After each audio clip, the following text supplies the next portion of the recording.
कलकत्ते वाली जय काली।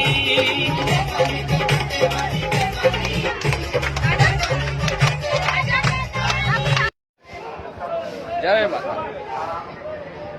हाँ जी दोस्तों, असी माता रानी के दर्शन कर लिए तो हमें बहुत वधिया लगे दर्शन। तुसीं भी दर्शन करो। जय माता जी। असीं दोस्तों हम अगे जावांगे चिंतपूर्णी तो माता के दर्शन तुहानूं चिंतपूर्णी दे दर्शन करावांगे तो चलदे दोस्तों। फिर अगला होगा चिंतपूर्णी माता। जय माता।